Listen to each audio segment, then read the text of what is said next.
It's a real joy to be back with Action for Happiness. I've seen this very important organization grow right from the beginning. It's now probably past decade, 10 years old, more than 10 years old. And I see this organization as a very important grassroots movement. And its leader, Lord Laird and Mark, have been really right from the beginning very focused on doing something in the world. So it's not just interested in exploring, but also, translating what the insights have been found, sharing with the world, so that people can begin to immediately apply them in their everyday life.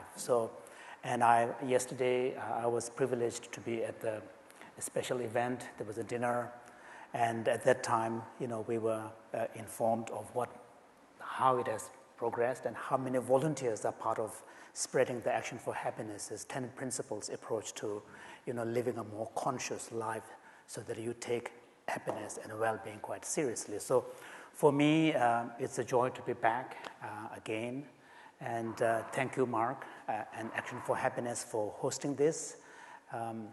It was really wonderful to feel the energy when Mark invited all of you to share something that gives you hope. And for me, although I grew up in India, I've been a monk for a long time, but I did end up spending about a decade of my life in this country, first as a student, then later did my PhD and also worked at Cambridge. So I have an affection for this country, and this time when I came, unlike 3 years ago, I find myself in a country that is in pain. There's a lot of uncertainty, there's a lot of distrust, there's a lot of strong emotions, publicly and privately, personally. So for me, someone who has an emotional connection with this land, to see this pain is also painful. But I truly believe that this is a resilient nation. This is a nation with people, with resources. I truly believe that this country and people will come out of this.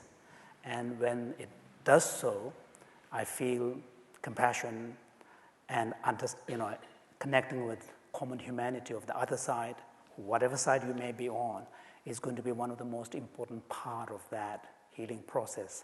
So that's the only thing I can say. I don't have any solution to offer.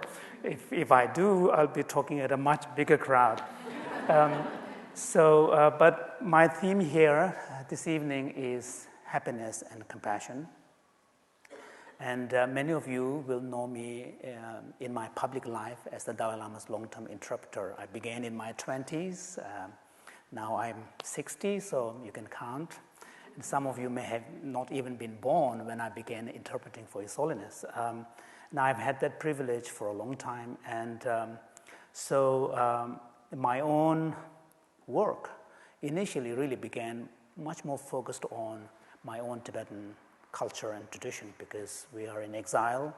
We are a people that is struggling to survive and protect our culture and identity. So initially, a large part of my work was focused on that. Of course, for the public service, because His Holiness is such a public figure, and he spends much of his time thinking about the world, so my service to him involved, focus on the world. So it was more of a secondary interest to me. But early on, I noticed that His Holiness he had some constant themes in his messages, and that happiness and compassion, the two items that we were supposed to be making a link today, are really two of his most important but also favorite topics. So anyone who would have attended His Holiness's public talks will know he's either talking about compassion or he's talking about happiness. And in fact, he's one of the very important spiritual leaders and actually deep thinkers who have went on record saying, if you think deeply, the purpose of life is to seek happiness. And he has been criticized for that, because some people see it as a kind of a hedonistic take on life. And people say, what about meaning? What about purpose? What about service to God, But he has been on record saying, if you think deeply, the purpose of life is to seek happiness, and that's what drives all of us. And he has made a very strong connection between compassion and happiness, two things which we normally don't put together, especially in the West. When we think of compassion, we think of suffering, we think of sacrifice, we think of, service, we think of pain. When we think of happiness, we think of sort of relaxed and maybe, pleasure. We don't put them together. But His Holiness is one of the few people who have actually woven a very tight connection between the two. And he's, some of you, these days with internet, if you type Dalai Lama quote, you can get all these quotations. I don't know who does all of that, pulling them together. So when you throw a wide net like that, sometimes, they do end up creating quotes which are actually not by him, but attributed to him. But there is one quote which he is quite well known for, and which I know is actually his, where he says that if you want others to be happy, practice compassion. And if you want yourself to be happy, practice compassion. Now, this is very interesting because basically he's saying whether it is for others or whether the aspiration for happiness is for yourself, the answer is the same, really compassion. Now, if you look at this formula, if we can call this formula, compassion formula for happiness, so let us say, the cause and effect relationship between compassion and happiness is a bit more obvious when you think about the other people who are receiving compassion. That we know. For example, like, many of us have been at the receiving end of a healthcare giver, and we know that when our interaction is somehow tinged with some kind of kindness and empathy on the part of the caregiver, we feel differently. We feel more assured, we feel safer, we feel acknowledged. And we know from our own personal experience that, all of us, so long as we are human beings, each one of us will have memories of difficult times. That's what makes us human beings. I don't think anyone can escape some degree of problem or suffering. There's a reason why in Buddhism the essential definition of sentient creature is the capacity to feel pain. And in fact, this capacity to feel pain is what makes us capable of understanding others. Imagine if you don't have the capacity to feel pain, how can you empathize and connect with someone? So this is, so powerful. So the capacity to feel pain is really what defines us as human beings and sentient beings. Therefore, when we experience pain and when someone connects us at that moment, we feel very powerfully, we feel very deeply. In our memories, the kindness that we have received at most difficult periods in our life, we will remember that person. When I lost my mother at age 9, I was at a boarding school, and this was in northern India, which is a cold place. So the long school vacations are in the winter. There's a 2-month vacation. So children who have parents are taken to their parents' home, wherever they may be, during the winter. Those who don't have parents, those who are orphans, or those whose parents can't afford, stay at the school. And it's a tough school. It's a cold place, no heating. And I remember my uncle, who had children at the same school, would always include me whenever he took his 3 children, to vacation. So I remembered him all my life. So that is, we know, so the impact of compassion in giving feeling of safety, assurance, happiness to the receiver is very obvious. We don't have to ask questions. What is not so obvious is the connection between compassion and happiness from the giver's side. Now there, it's not that obvious. In fact, the common sense in our naive understanding of the world would suggest if there is any connection, it's the opposite. Because when you are compassionate, you're opening your heart. You are making a fuss about someone's problem, which means you are taking on additional problem. You have yourself, your own problem, but if you're being empathetic, that empathetic connection would initially involve some element of distress. Because otherwise, how can you, feel pain? So you have to feel moved by someone's situation. So common sense would say that that is an additional problem. 1 + 1 is 2. 1 plus 1 is not 0. So how can compassion for the giver lead to happiness? That's the question. So here, I think this is one area where science is really helping us. There is, in fact, a beautiful experiment done on children. These are primary school children. And, and the experiment was a simple one. The children in that 2 groups, one group was given, both groups were given a certain amount of money. And for one group, the instruction was, go and get something and treat yourself. So that was the instruction for one group. The other group was instructed that get something for a friend that you would like to give a treat. And so they, of course, excitedly went and did all the shopping and everything. And then at the end, when they were tested, there was a lot of questions that was asked. There was a striking difference between the reported happiness level between the ones who was given an opportunity to give something to someone versus someone who treated themselves. So those who were given an outlet for generosity to others were way happier. So that's an empirical evidence, right there showing the connection between kindness and happiness. Then the question is, what is the actual mechanism through which compassion is fostering happiness? It gets a bit more complicated. We know, for example, like there's a study showing that loving kindness fosters happiness by primarily promoting positive emotions.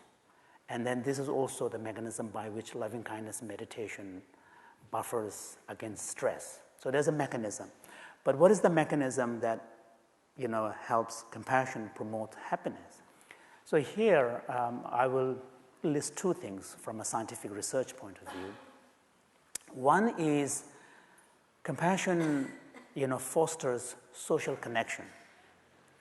Social connection is a very important concept relevant to happiness and well-being, which is the perception of being loved by someone, a perception of being cared by someone.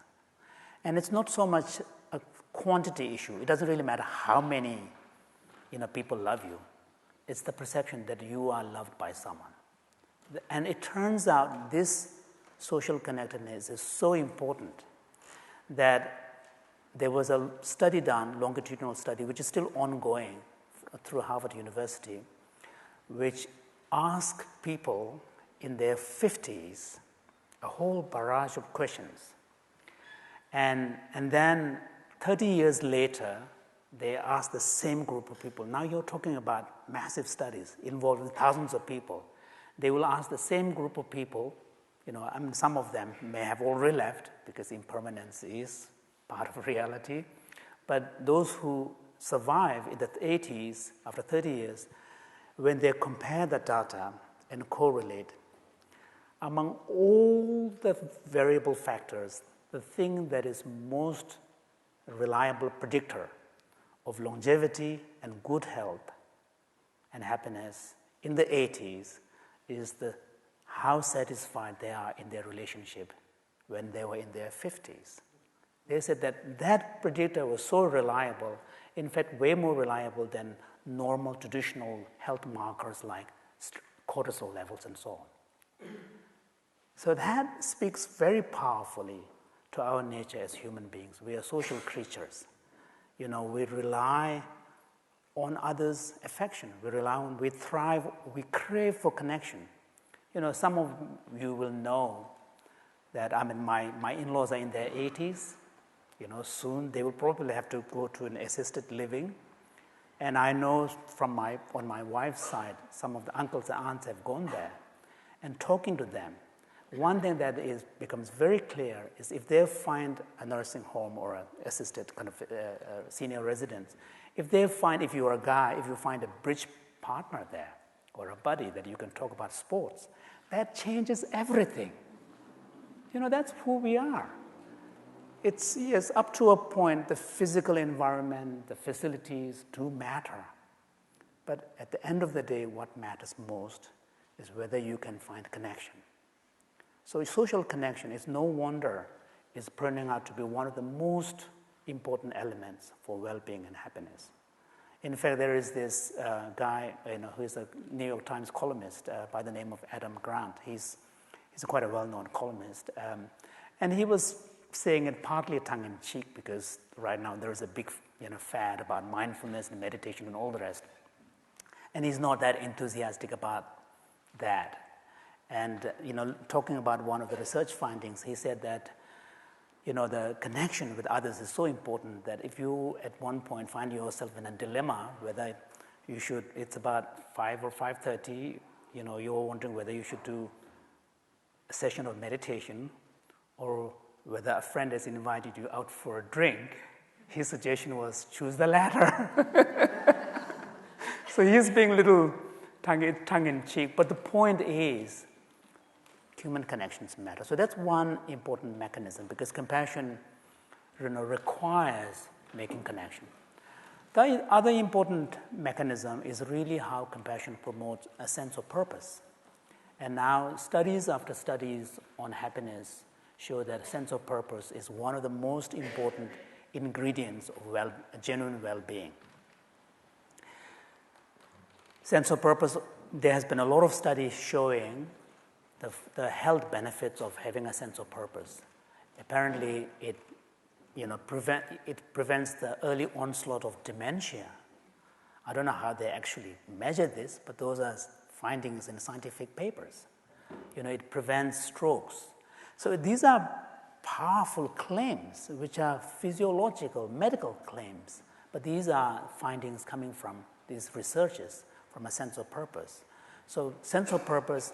And there's nothing like taking compassion seriously, making connection with someone, making a fuss, making a room in your heart for someone that creates a sense of purpose. Because we know, for example, if we are able to help a friend in real hard time, we feel good about ourselves. We feel not just for the other person, but we feel good ourselves. We feel elevated. So I think that is, because we feel that we mattered. And that, in the end, is what sense of purpose is all about. And those, many of us, we have to make a living by working. And at workplace, we know if our work is valued, if we are valued, we feel much more engaged. And engagement with the work is something that you cannot fake because workplaces where you have to turn up day after day, you could fake for the first few days or maybe a few weeks. After that, you can't.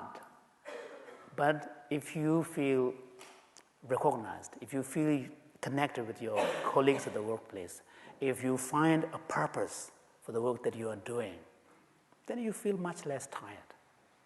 You feel engaged.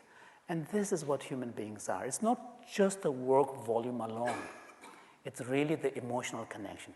It's the sense of purpose. It's the value. For example, if we find ourselves in a workplace where the work that we are doing clashes with the values that we hold deeply, that's an injury.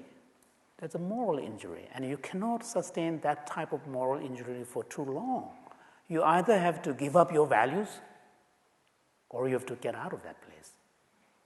So this is, we are very, we are, in the old days in the West, we like to think we were rational animals. So that was the big definition of human beings, going all the way to the Greeks.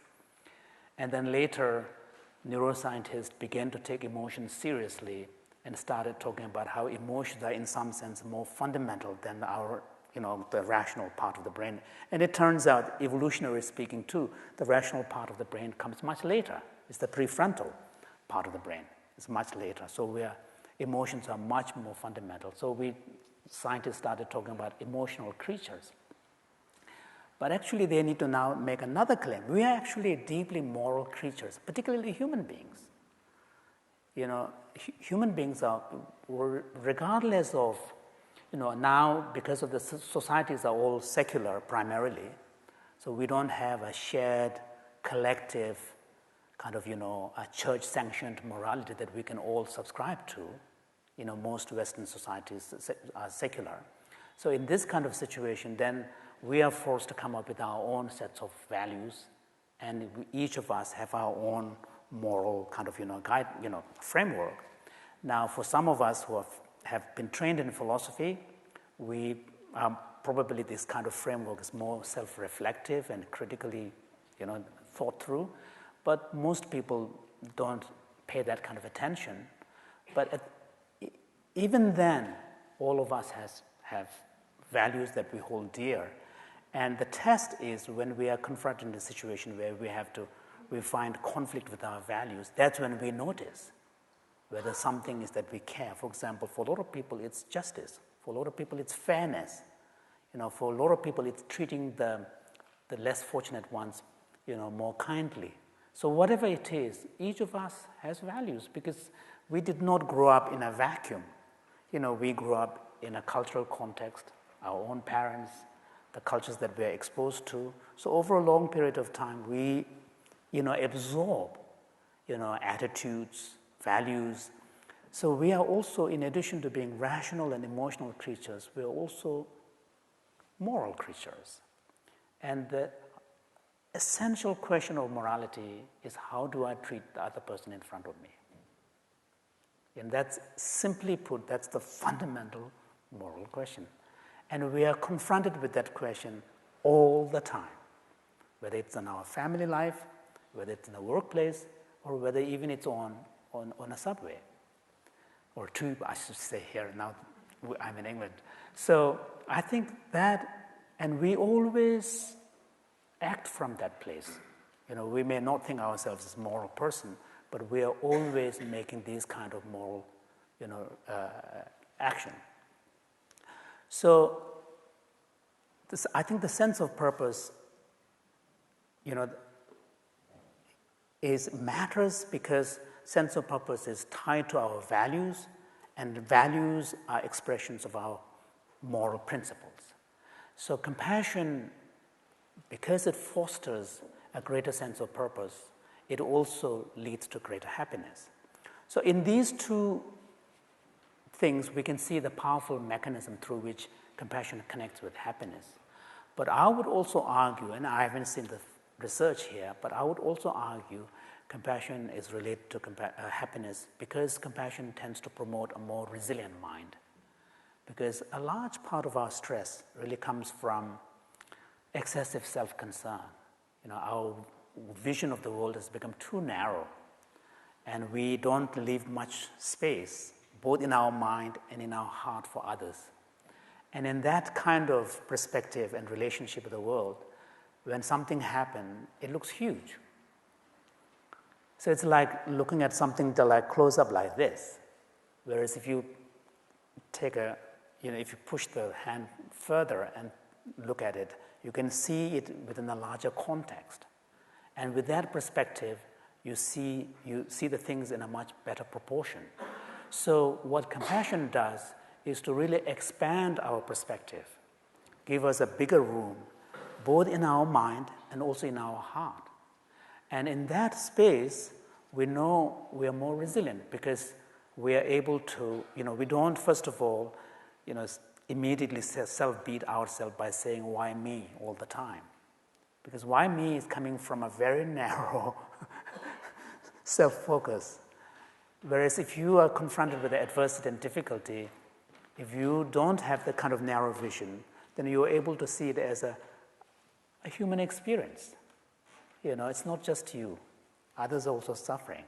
And when you're able to even relate to your own experience of suffering in the context of thinking about others, it's much less unbearable. And in these ways, I think compassion really promotes, and compassion also gives you more courage. If you look at all the great compassionate icons in the world, Mother Teresa, the Dalai Lama, Bishop Tutu, Nelson Mandela, and all the rest, one thing that will come to your mind, the first and foremost, is really courage. These are deeply, deeply courageous people, but deeply, deeply compassionate. And compassion and courage tend to go together, partly because a lot of our anxiety really comes from too much self-focus and too much worry. Whereas if your attitude is fundamentally rooted in compassion, your default position is to trust in others. Because just like you, everybody else is struggling. Just like you, everybody else wants to be happy. Just like you, everybody else wish the best for their children and family. It's the same thing everywhere. And it's such a simple thing, but we forget. And these individuals who are living a truly compassionate life, they have this deep sense of relaxedness. Because in the end, whatever comes, they will say, okay, I've seen this before. It's not, nothing comes as kind of like, why is this happening to me? And that is coming from a place of real relaxedness. And I keep repeating this. Some of you may have already heard this, but one of the things that really inspires me about His Holiness, even after all those 30-something years, is when I see him for the first time and new again, I feel this energy of total relaxedness. Here is a guy who is, I shouldn't say guy, actually, here is a man who is, completely relaxed and at ease in his own skin. And that's a beautiful, beautiful energy. So often we are anxious, and anxiety, the problem with anxiety, fear, I think, is understandable. It's a kind of evolutionary speaking, fear is understandable. But anxiety is about something that hasn't happened, and you're not quite sure it's going to happen, but you keep worrying. And in 90-something%, what you are worried about, what you're anxious about, doesn't really happen, actually. And in most cases, anxiety is about things that you are not even sure why you are anxious, but you feel something isn't quite right, and something isn't quite right is okay, but something is not going to turn out well. That is how anxiety manifests. But if you are able to find the courage rooted in compassion, find a way to basically feel connected with others and trust others, and really kind of, as much as possible, have openness, it really brings you courage. So I think this is probably, for me, the social connection, sense of purpose, all of these are science has demonstrated powerfully. But for me, practically speaking, what is most compelling about compassion is how it promotes a resilient mind. So I think these are ways in which we can understand, even for the person who is giving compassion, extending compassion. Now, it does involve some sacrifice, because if you pay attention is a very limited resource, but you have to pay. In order to care, you have to pay attention. And it also involves giving time, but the reward you get from doing this is really great. So now sometimes people are little,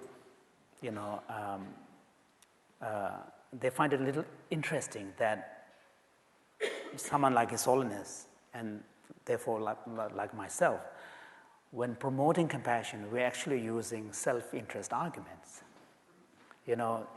It's good for you.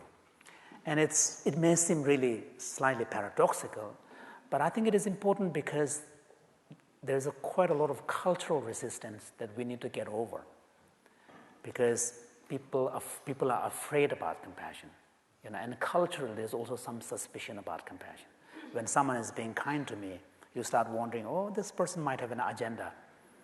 And then if you start showing compassion to someone, you might wonder that it might be seen as a weakness. In the case of a close family member, I'm a dad of 2 young girls, they're in their 20 and 22, then the question is, am I spoiling them, if I'm too kind, maybe they become overly dependent on me and they won't be able to, stand on their own feet. So we bring a lot of these resistances, and also, we culturally also, there's from a traditional reading of Darwinian evolutionary theory, there's been a lot of resistance to accepting compassion as an important part of who we are.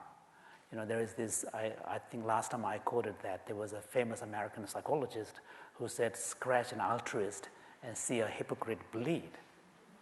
So the idea was there is no such thing as true selfless altruism, because the ultimate explanation is self-interest. There is something that the person is gaining out of it.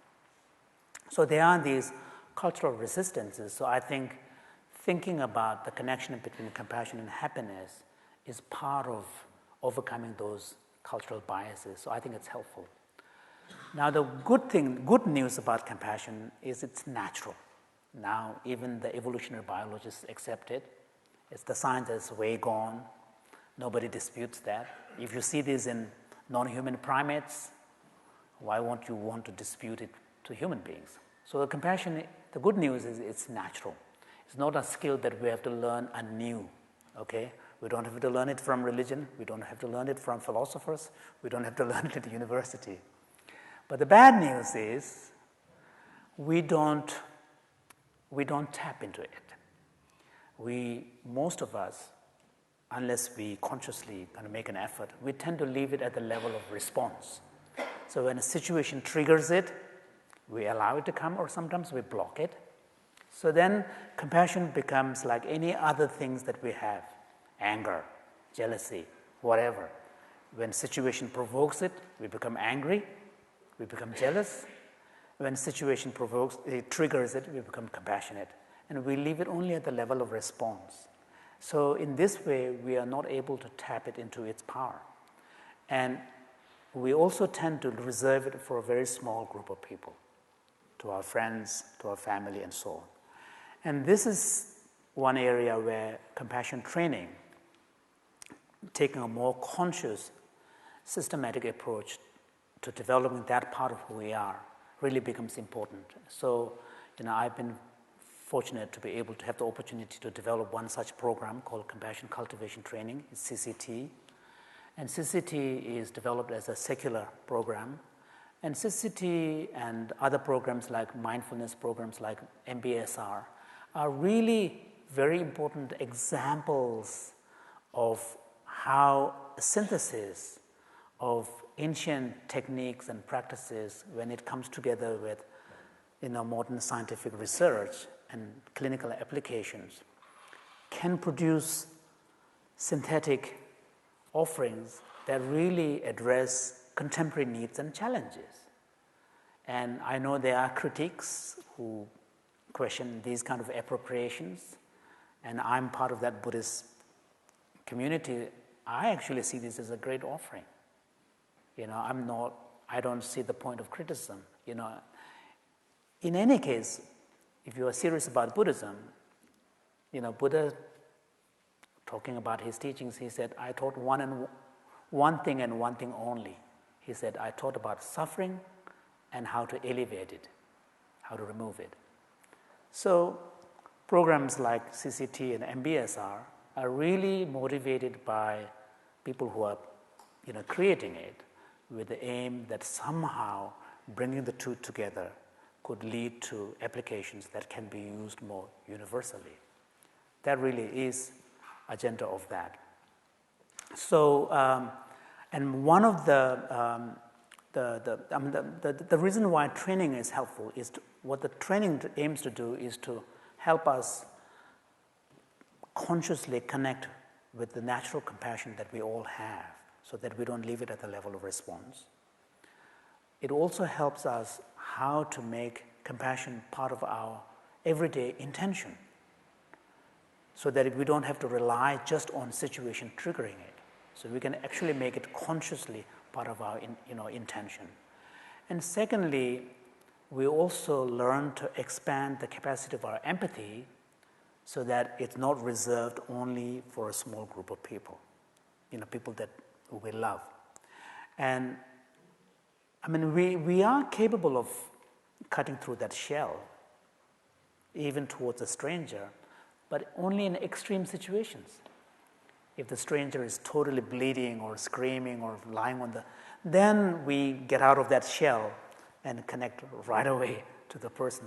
But most cases, we tend to reserve it for a very small group of people. So you need training to sort of move beyond that circle so that your empathy gets exercised and also your perspective becomes more expanded. So for these, you do need some training and one of the most important practices that we bring in this is how to learn to connect with your deeper aspirations so that your aspirations have a chance to shape your everyday intention. So what I will do is I would like to invite you, if you allow me, to do a little exercise. It wouldn't involve moving, so you can keep your feet flat on the ground.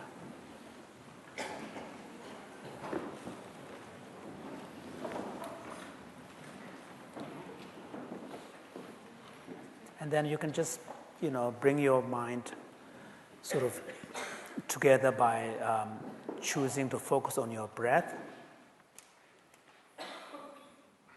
And if it helps, you can do 3 deep breaths, breathing all the way in and then letting it out through your mouth. Okay, second time. And one more time. Breathe in and then let it out. Okay, now just rest your mind, attention on your breath. Just the activity of breathing in and breathing out. Nothing else.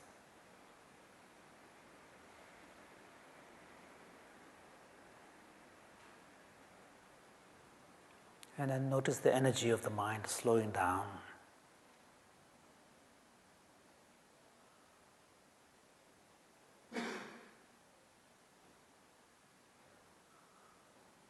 Okay, now ask yourself, what is it that I want, I wish for myself?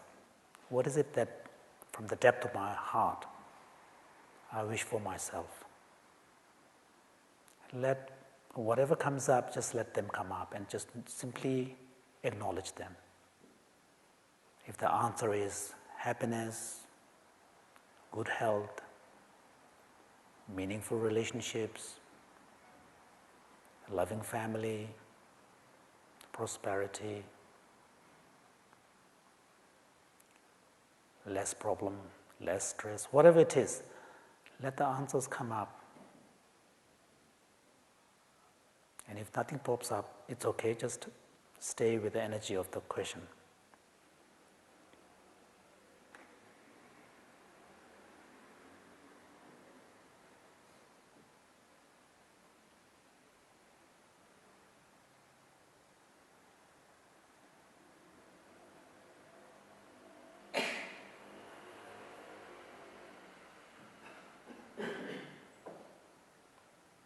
And now ask the second question.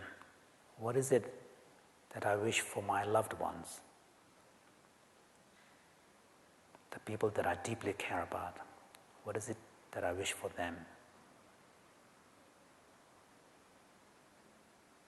Happiness, love,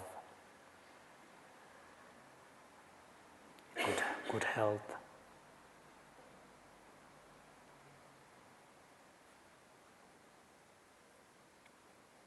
meaningful relationships,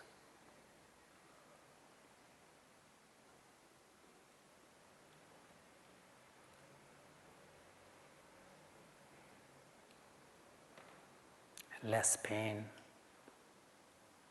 less stress,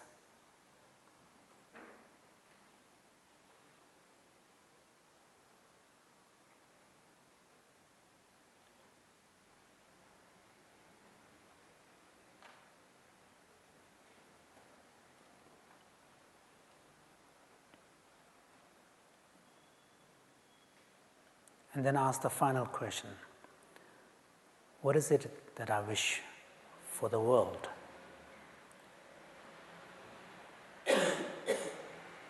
More justice, more compassion, more understanding, less conflict, peace, more fairness. Whatever it is, just let the answers come up.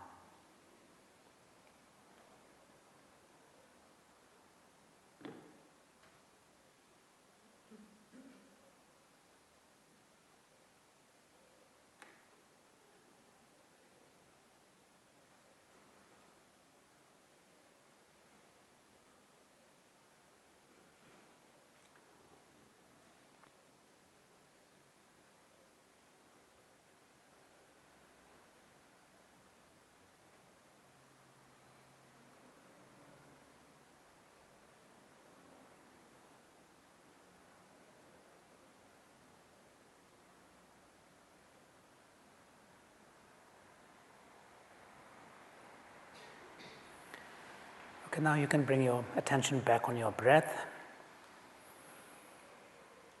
and observe simply the activity of breathing in and breathing out.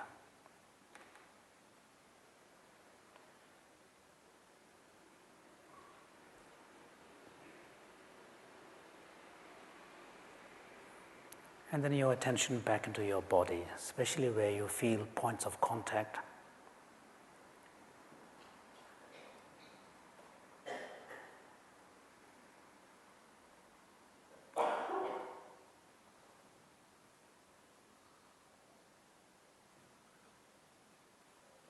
And your presence in this room with everybody.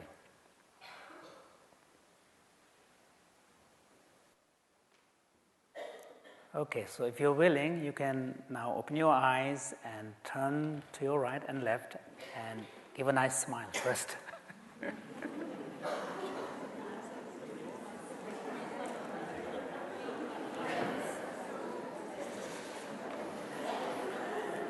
So, no, we're not done yet, okay? So, so this is one of the exercises that we do, and the aim of this is, you will notice that when you start asking these questions, and it's similar to what Action for Happiness does, what matters to you kind of thing. And you begin to see what are your deeper aspirations. And especially in the third category, when you ask the question, what is it that you wish for the world? This is really helpful in sort of unraveling or kind of exposing or revealing your values. Where some people are driven primarily by a sense of fairness, some for more compassion, some justice. So it will come up. And these kind of exercises, the aim is to then the object of your deeper aspirations become more conscious to you, you become more aware, so that they have a way of shaping your intention, so that your values become more explicit to you. And the aim of programs like CCT is to ultimately give you the skills to live a life that is more conscious, that you can live according to your values, and where you are able to bring greater synergy between your values and deeper aspirations on the one hand, and the reality of the everyday life on the other. Because as I said, we're all moral creatures, we all have values, but in our day-to-day life, because we don't bring the conscious discipline, our values and intentions are one thing, and the reality of our life is other. They don't, they may sometimes overlap, but quite often there's a big disjunction.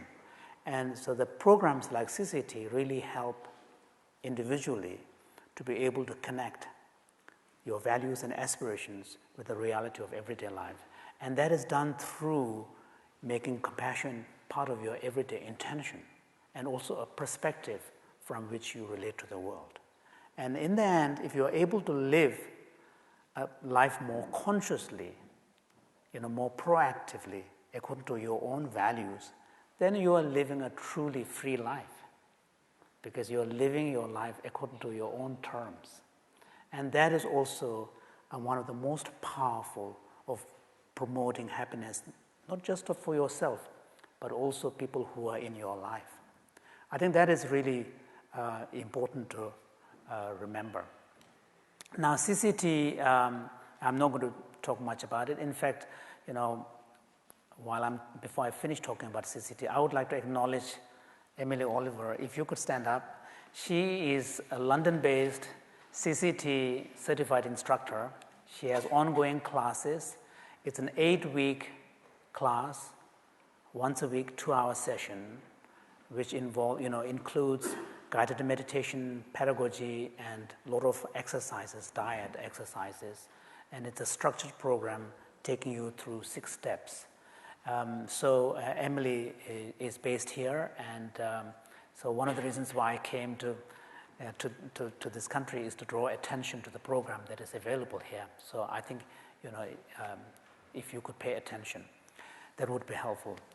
Now, up to now, we have been really talking about individuals, because it's all about individuals' initiative, and we rely heavily on individual self-selection process, each making the choice. The fact that you are all here is, individual choices that have led to this.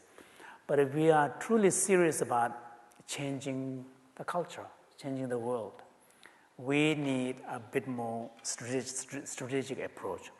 And one of the ways in which the Compassion Institute does is, while we are disseminating this kind of program to the individuals, we are also being more strategic, as Mark pointed out. For example, Compassion Institute has initiatives working with the healthcare sector, developing and adapting this program for dealing with burnout, and also bringing to the culture of healthcare. We also have a special program which I'm really fond of, and is also quite curious, is with the law enforcement, police officers in Northern California. And we have a special program called Courage Behind the Badge. It's a compassion adaptation of CCT, but specifically designed with the appreciation and sensitivity to the culture of policing, which is a kind of a macho, place. And, we have already done 2 iterations of the program. It's being tried in other parts, and they are really loving it, and they can really see the change. So I think, and we are also moving into the education sector, primarily the teacher care. So I think we need to be more strategic and really sort of, reach out to the key sectors of the society. And many of you here are part of your network. I think as much as possible, if you can not just confine the benefits of thinking about compassion and cultivating it just to yourself, but you should, I think, also try to bring it out, starting with the closest people in your life, your family, your workplace, and if you happen to be in a leadership position in a particular work environment, it's even better because you can bring a top-down approach. I think is important. And another important thing is, ultimately, we need to find a way to up the tone, the volume of discourse on compassion, more culturally and society level. There is a lot of, right now, noise about differences, intolerance, distrust of people who are different. There's a lot of noise. We need counter noises, countervailing noises. And there's nothing more powerful than the noise of compassion, connection, common humanity, understanding. Bringing compassion does not mean that you need to give in and let other person do everything they want. But bringing compassion does require willingness to listen, willingness to understand. You may not, at the end of the day, we may not change positions.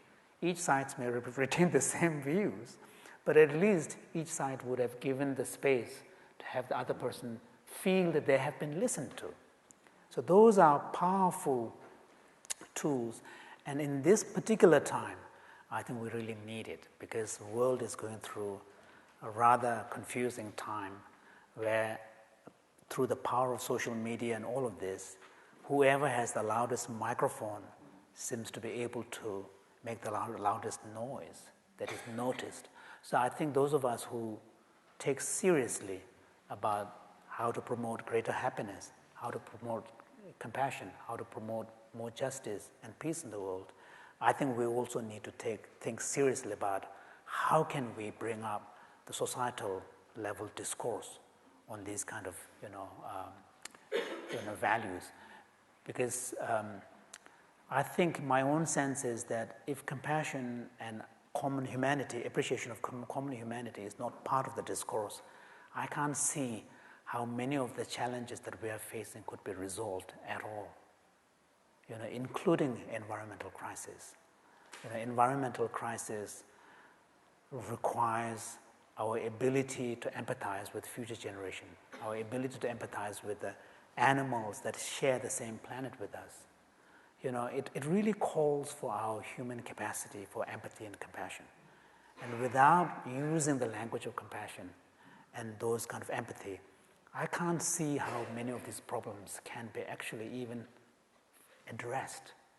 So I genuinely believe that when His Holiness has started promoting compassion in a more universal language 30 years ago, I think he was on to something, because he recognized that as world gets smaller, as different people come together, there is going to be challenges.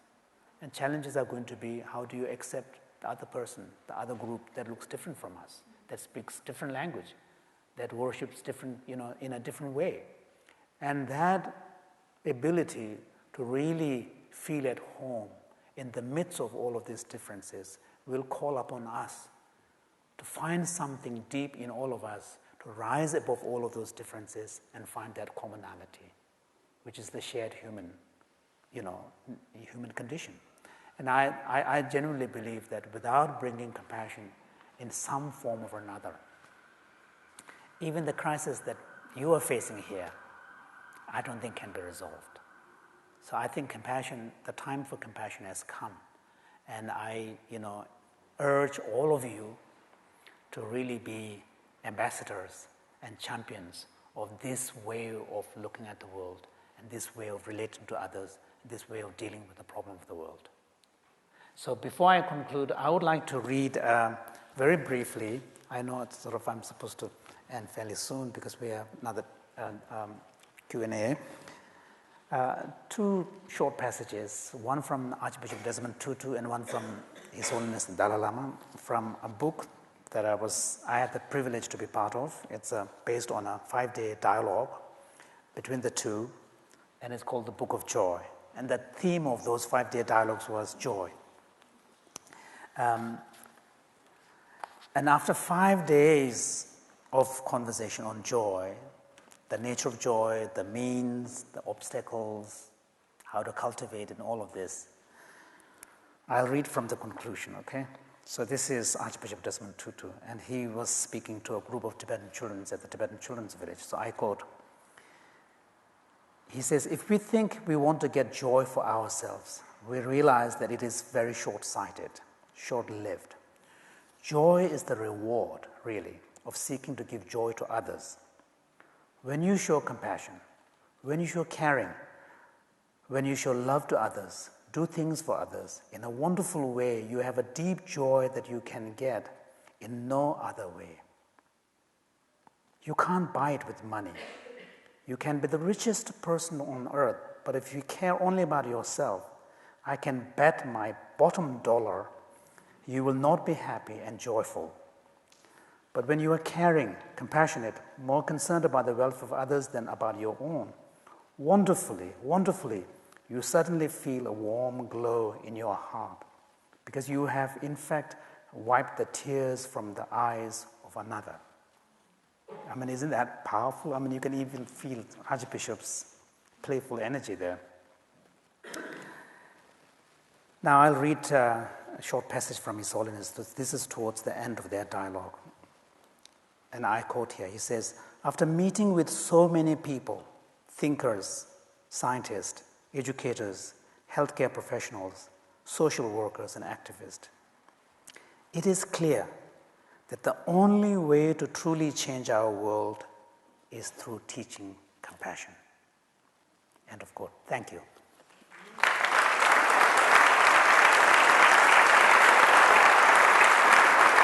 Thank you very much.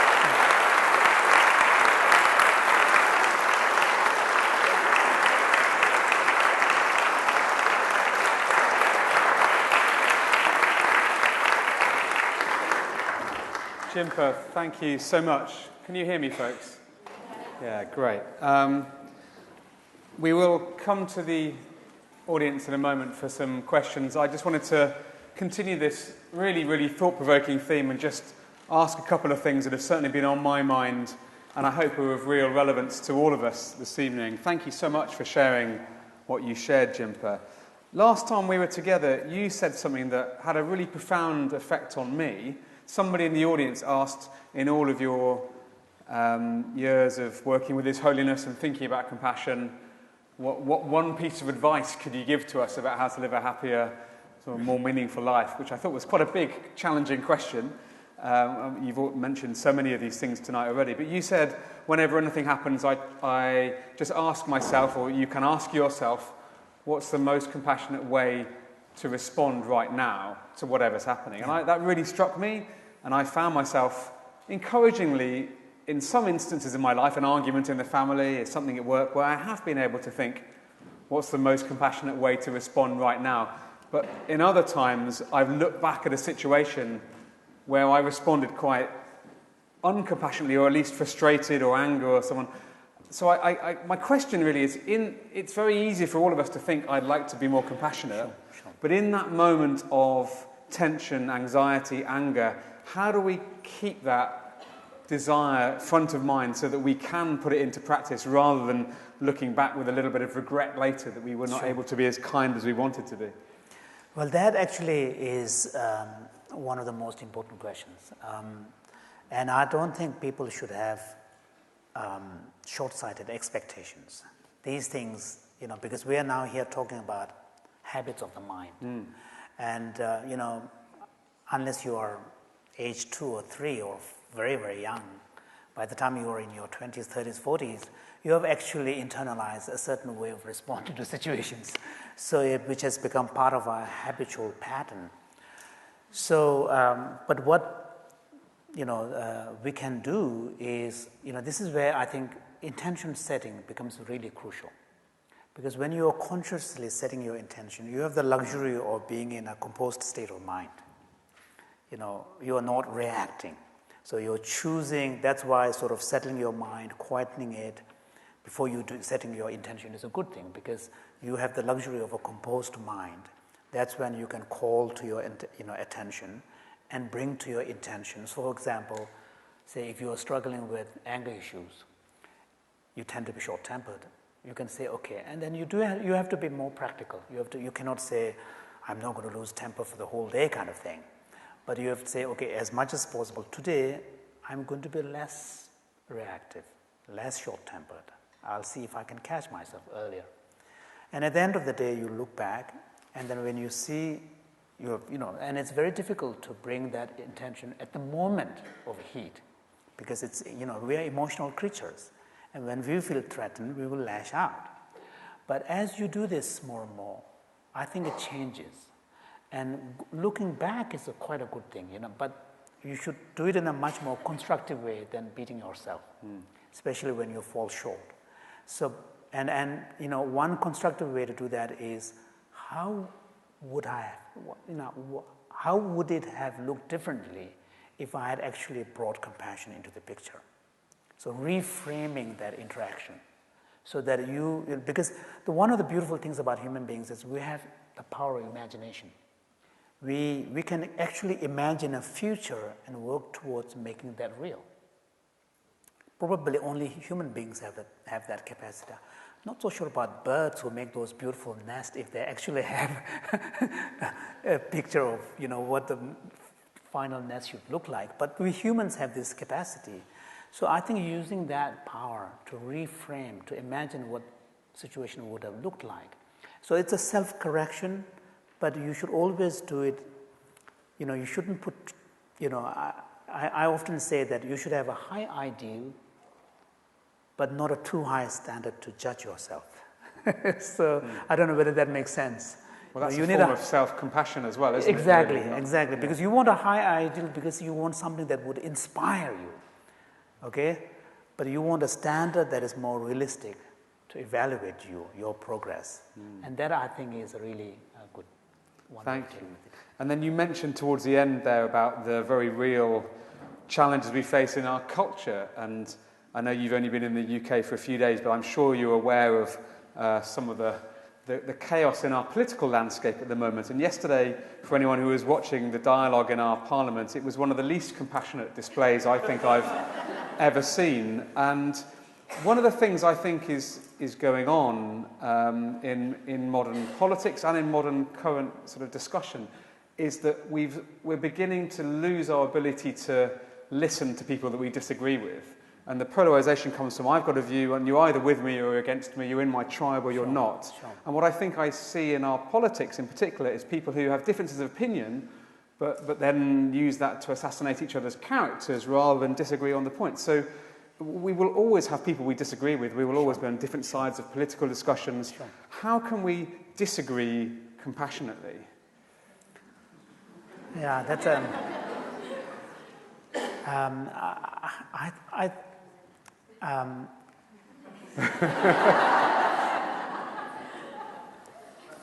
I mean, I'm not that familiar about. I mean, of course I read newspaper on a daily basis, so I know to an extent what's going on. But I'm more familiar with what's happening. You know, I'm from Canada, so I'm what's happening on the south of our border, the immediate border. And I know, because I work a lot in the States, I know a lot of my colleagues,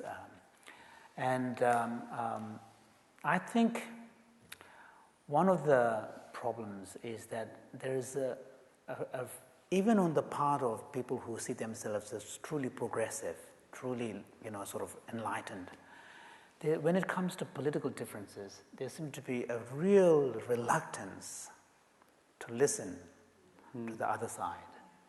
And I remember having arguments about how specific sectors, some sectors of the community have voted in a particular way. And I was making I was not so much supporting, but I was making the case we need to understand where that, expression of political decision is coming from. And the fact is, with the digital revolution of economy, with the globalization, there were winners and losers in among the sectors of the public, and there was very little conscious attention paid by the countries and government themselves in thinking, strategically about how to buffer those kind of losses, which are real casualties of new restructuring of the economy. Then, of course, if people have nothing to lose, they're going to express that through a political, way. So, but I find often among my own colleagues, who tends to be more on the kind of progressive side, a tendency not to want to listen, not to want to go deeper. And I think in these kind of discussions, in the old days, a lot of politicians were schooled in such a way. I think there was, particularly in Britain, there was a basic code of decency, which involves respecting the dignity of the opposite side. I don't know whether that comes from compassion, but probably it comes more from certain norms. Increasingly, those norms are being shattered. And then there is no lid, there is no boundary. And this is happening here and in the States. And when that happens, it's very difficult, because if people don't use languages in a skillful way, if people use languages that are more provocative, they're more, and in fact the whole imagery of battle and all of this, win or lose and all of this, then of course the other side is going to be feeling threatened. And when people threatened, those who have pets know that if your pet dog feels threatened, your dog is going to lash out. That's natural animal response, and we are social animals. If we feel threatened, we're either going to feel afraid and run away or lash out. It's typical fight or flight response. And I think, so that's why I don't know whether compassion, because probably compassion is a bit of a tall order to bring initially. I think initially probably what is required is a basic decency norms. I think that is probably in some ways easier to bring than compassion, because compassion would require a willingness to go deeper, because when you look at different political opinions, the underlying motive that give rise to this, if you dig deeper, you will find a commonality. Both sides care for their country, care for their nation, care for the future of their nation, but they have a different strategy. They believe in different ways to get there. but the underlying, goal tends to be the same. Yes, but in order to get there, you need to go quite deep. And that requires patience, willingness, empathy, and those are resources very rare now. I think you said something incredibly wise there about this, that we're almost having a mass societal fight or flight response when we feel under pressure. That I think explains quite a lot of what's going on at the moment. I'm reminded also of a quote that sometimes haunts me as a parent slightly, but I think it's got some wisdom in it. And it's something along the lines of, the people who are most in need of love often show it in the least loving ways.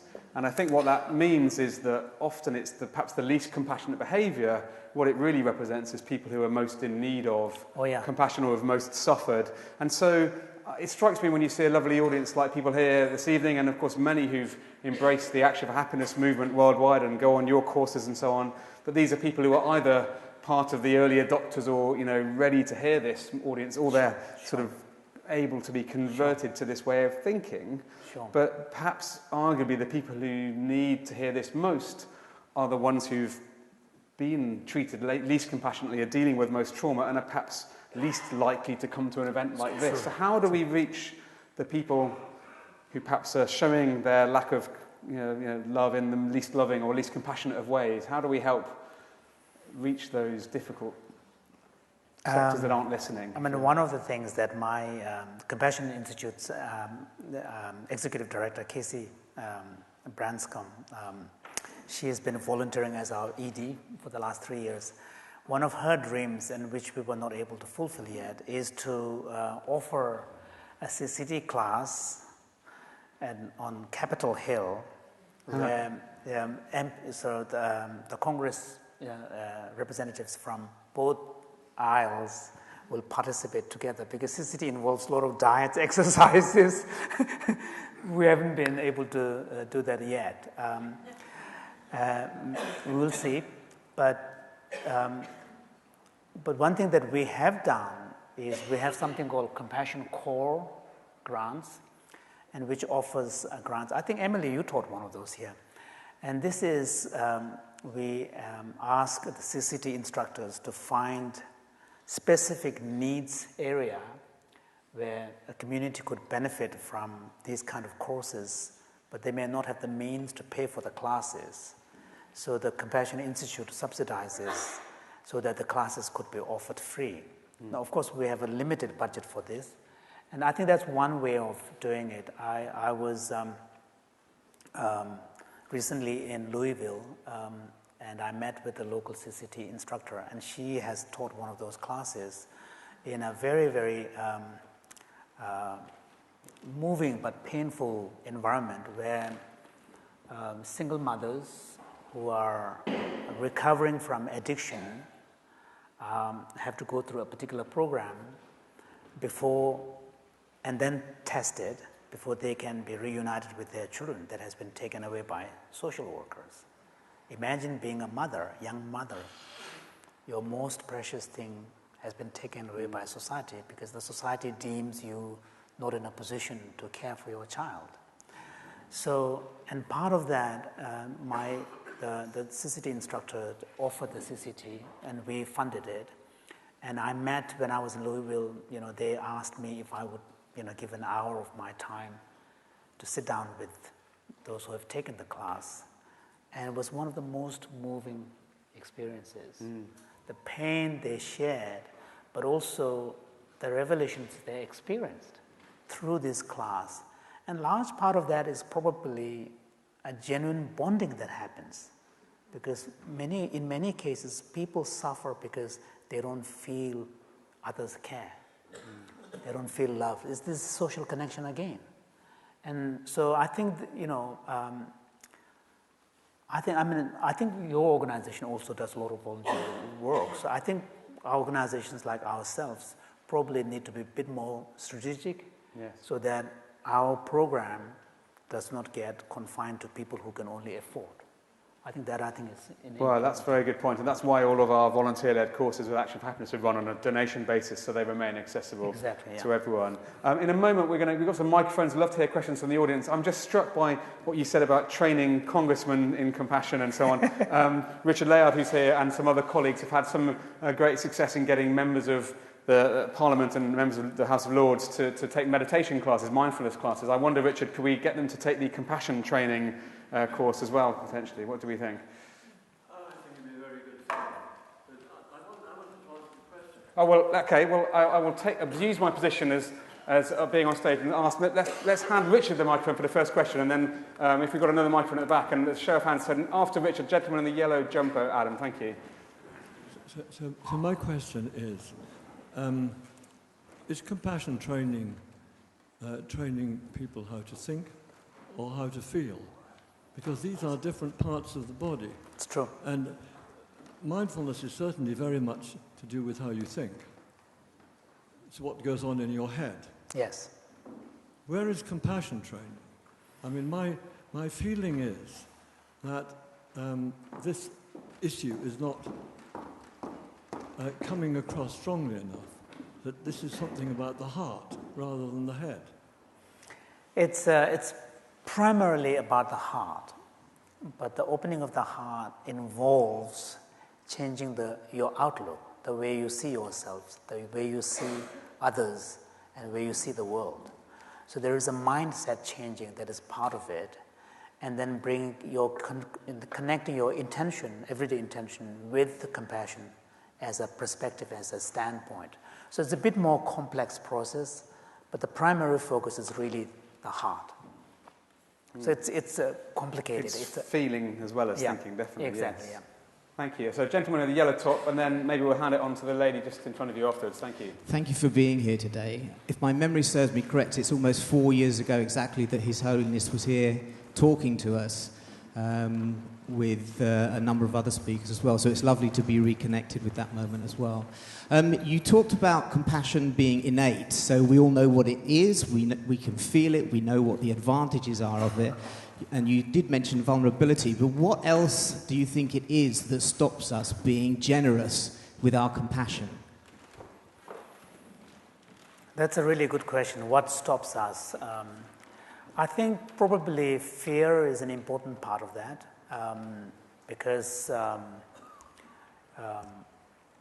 there is no guarantee that when you extend your hand, the other person is going to respond in the same way. So there's hesitation, and fear comes in the way. That's one block. But then also we have other motivation systems, because humans draw on many different motivation systems. Some of them have to do with ambition, craving, acquisitions, and so on. And some of them draw on fear, threat detection, and so on and so forth. So, and in a given moment, which part of the motivation system we tap into changes the way we respond. So, and the idea behind something like compassion training and so on is to suggest that maybe we can learn to consciously tap into the more constructive part of our motivation, the care and connect part of the motivation, which is part of our nurturing, tendency, wanting to connect, wanting to, care. And so I think that's partly that. So we are complex creatures, and whatever motivation system we tap into tends to change the behavior that we bring. And so compassion is not only compassion that is in our resources, we also have other things. But the fact still remains that compassion is innate, and we do have the choice if we want to use that as part of our response. Thank you. And then I think the lady just in front had a question as well. Thank you. Hi, thank you very much for your inspiring teachings. And my question is, would you say that soft skills make us stronger? Oh yes, definitely. Yeah, I mean, by soft skills, you're talking about emotional intelligence, mindfulness, awareness, greater compassion, and so forth. Sometimes they are referred to as non-cognitive skills. but soft skills. But in the end, soft skills have to really do with how we relate to others. And one of the beautiful things about our time is, as a society, we are now paying attention to this part of human life. Until recently, it was left at the mercy of our parents or church. Schools, education's never paid attention. But now education sector itself is beginning to pay attention on that part of us. And definitely those who are more developed at soft skills tend also to be stronger, because they have a lot more skills to deal with more challenges in their life. It feels to me that one of the soft skills that's so vital is about this sort of sense of self-awareness, and also within that, a sense of our own imperfections and maybe a willingness to acknowledge those. One of the things I was struck by watching our parliamentarians tearing shreds out of each other yesterday and in the follow-up today was just a lack of ability to acknowledge that they might have made a mistake or there might be some challenge. I think actually showing that we have failed or have some weakness is a strength. Back to this idea of softness being a strength. Actually being able to acknowledge that we don't always get it right is a strength that I think we've sadly lost in lots of our leadership. Actually. Definitely, that's very true. Let's come forward to take a question at the front here, Fabian, thank you, and then we'll come to this lady here afterwards. Thank you. Thank you very much. I wanted to ask, so how much do you think the political system that we're facing needs also a wake-up call, or people in very capitalistic leadership roles? So, for example, the last speech that Greta Thunberg did in front of the UN, I would say she voiced a lot of threats, actually, with "we're watching you," and so it was quite radical in a way. And I'm torn between that's needed to wake leaders up, and then the other side, which is, being threatened then triggers a fight or flight response, which is not what we want or need. So I wonder what your take on that is. That's really a very, very good question, actually. It's also a complex question because I watched that speech. It was very powerful, and I was in tears, actually. It was very, very moving. I think in matters like climate change, where if we don't act on time, the consequences are so dire. And given that the world leaders have not really risen up to the challenge, they've pretty much gone business as usual, except for a few countries. Then a voice like Greta Thunberg is really needed. Essentially, she did a huge scolding of the world leaders. And she's the perfect person to do it. If it is coming from a grown-up, it will be much less to take. She's the perfect person to do it because there is a freshness, there's a purity, there is no agenda. She cannot be bought by, she hasn't been bought, or she cannot be bought by any corporate kind of powers. So there's a real purity, and she represents the conscience of the entire younger generation. And in her, we can see the agony and angst of that entire generation. Who is going to suffer the consequences? I won't be there, if I live another 20 years.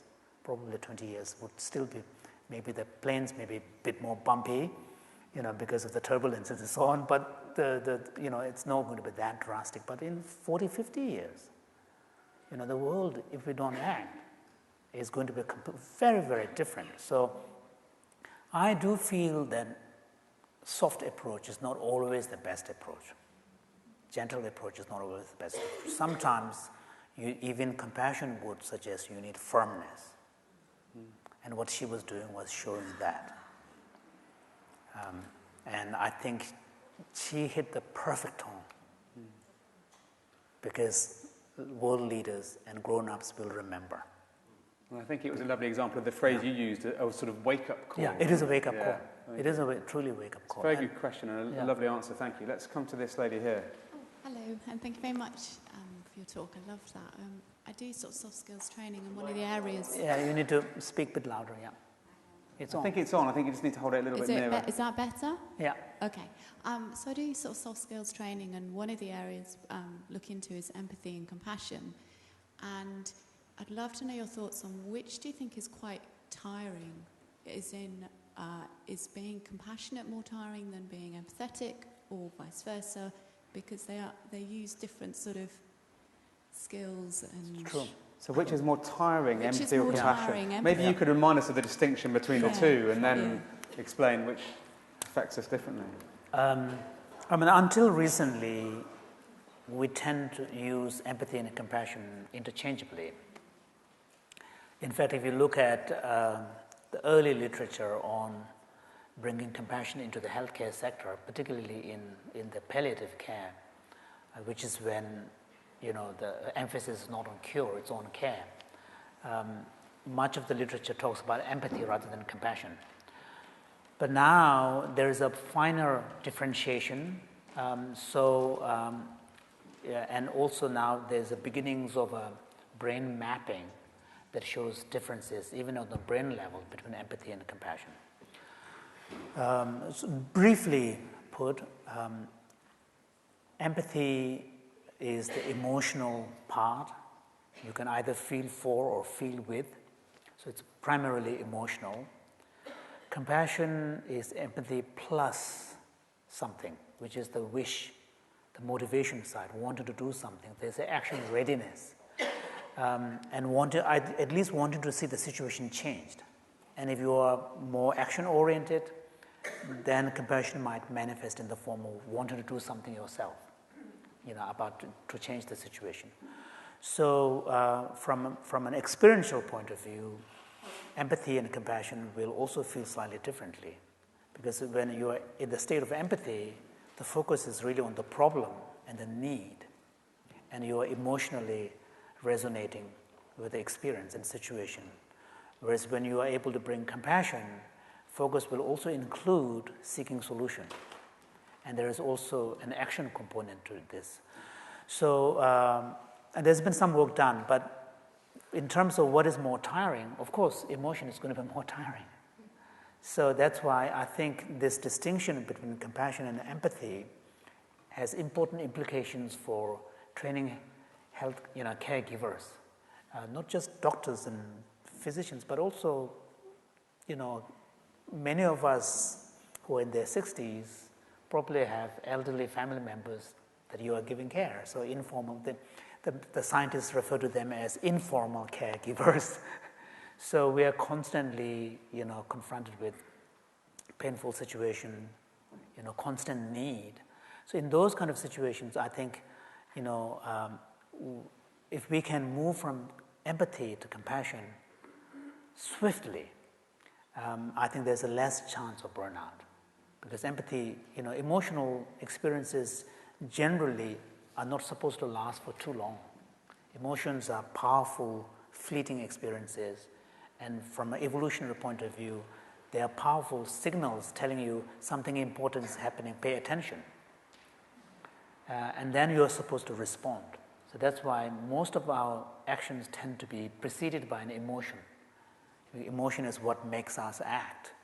So I think, these distinctions are really important so that, but on the other hand, in order to move to compassion, if you don't allow your empathy, I don't think there is a route.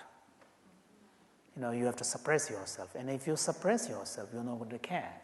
And in fact, one of the things that we are finding is that one of the important causes for physician burnout, in addition to emotional exhaustion and moral injury, which is conflict of values, is really what they call depersonalization, which is where physicians or nurses, in order to protect themselves, have learned to suppress their empathic response so that they don't want to be, touched by this. And that depersonalization, where the patient just becomes another number, apparently is one of the major causes of burnout. So the solution seems to be not shutting out, but in fact opening up. Now that requires with some skillful way of giving an outlet. So now we, for example, Compassion Institute has a program 6-week lunch break, 1-hour protocol for physicians, so that they can prevent, because Stanford developed a kind of inventory that indicates early signs of potential burnout. So we are trying out this 6-week program for mid-career physicians, so that they can, and then to see how they fare against the early indicators of burnout. So it's paradoxical. Instead of shutting down, if you open up, you become more resilient. You stay more in touch with that common humanity Exactly. as well, don't Yeah. you? Yes. I'm afraid, folks, we're out of time. And in a moment, I've got a couple of important announcements I'd like to make. But I'd just like to invite you all to join me in giving a really big thank you to Jinpa for this evening. Thank you so much.